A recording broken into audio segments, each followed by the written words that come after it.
The Conjuring, one of the most terrifying films of our time, was based on a real-life case investigated by paranormal experts Ed and Lorraine Warren.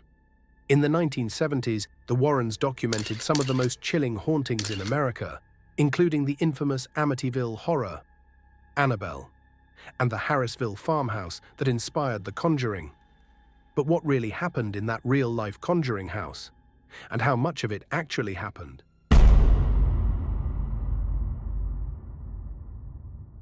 The old Arnold estate, located in Harrisville, Rhode Island, is infamous for its dark history. But what truly happened to the family that moved in? In January 1971, drawn by its affordability and the beautiful countryside, Roger and Carolyn Perron, along with their 5 daughters, Andrea, Nancy, Christine, Cindy, and April, moved into this historic farmhouse. Little did they know, they were stepping into a nightmare. Shortly after moving in, the family began to experience strange occurrences. Objects vanished, the air grew icy cold, and the girls saw shadows moving in the darkness. What started as small, unexplained disturbances soon became a series of terrifying nightly encounters. But the Perrons had no idea of the horrors still to come. But we also get all kinds of birds that will just fly against the side of the house and break their necks. Really? And the clocks stop at 3:07 a.m. All of them? Everyone. Oh, we were hanging those along the stairs. Something just kept knocking them down, so we stopped hanging them up.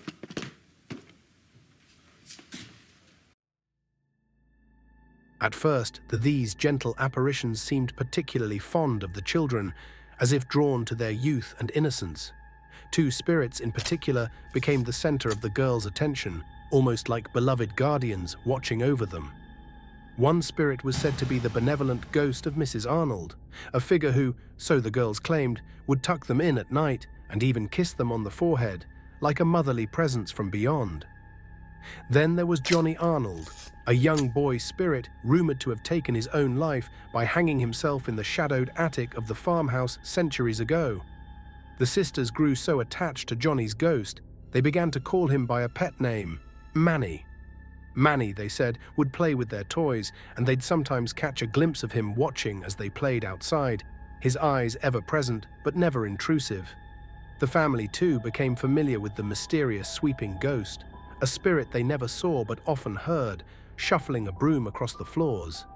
And whenever they'd investigate, they'd find a broom leaning against a wall and a neat pile of dirt swept into a corner as if by some invisible hand. But as the days drifted into nights and the nights into something darker, the family began to notice other spirits, far less friendly.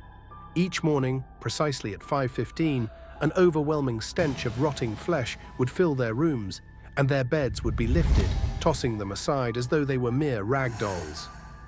Whispers turned to growls, and what began as harmless pranks became a relentless barrage of terror. Demonic entities would pull at the girls' hair and yank on their limbs as they tried to sleep. Doors slammed, displaced voices filled the empty halls, and one night a voice emerged from the dark, murmuring of 7 dead soldiers buried within the farmhouse walls. These occurrences were horrifying, but there was one presence, darker than the rest, that made even these terrors pale in comparison. The eldest daughter, Andrea, now an adult, still refuses to speak of it in detail. She has only ever said, "Let's just say there was a very bad male spirit in the home, with 5 little girls." But amidst all of these spirits, one name stands out, a figure made infamous by the film The Conjuring, a spirit the Perrons came to know as Bathsheba. The story of Bathsheba Sherman was first uncovered by the mother Carolyn Perron, after she had already begun experiencing frightening events in the home, such as unseen forces pinning her down at night, leaving her paralyzed and terrified. Over time, she discovered mysterious bruises on her body and endured an intense, heavy pressure that drained her both emotionally and physically. Desperate to understand the source of the haunting, Carolyn delved into the house's history and uncovered dark rumors surrounding a previous resident. She learned of Bathsheba, a woman who had lived there during the 1800s, rumored to have sacrificed a child to the devil.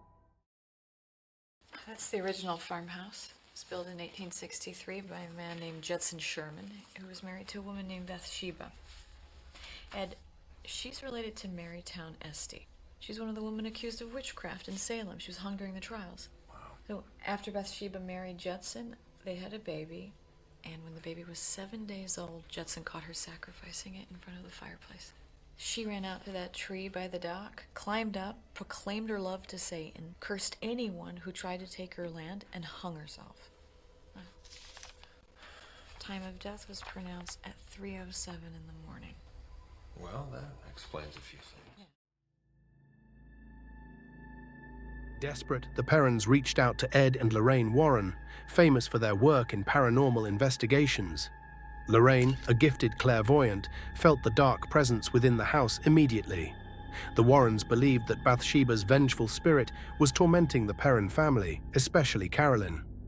But as they attempted to confront this dark force, the house turned on them. During one séance, the Warrens witnessed something horrifying.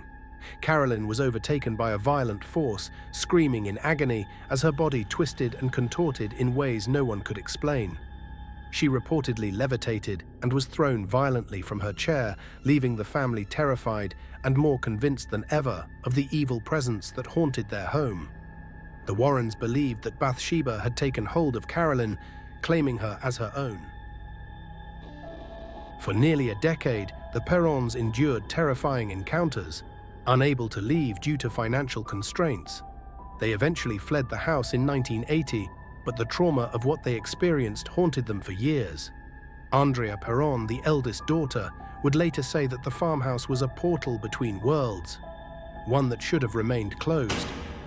The old Arnold estate still stands today, drawing ghost hunters and paranormal enthusiasts from all over. Though the true nature of what happened remains a mystery, the terrifying legacy of the Perron family's ordeal lives on through one of the most successful and influential horror films of all time, The Conjuring, leaving us to wonder, what other dark secrets might be hiding just out of sight?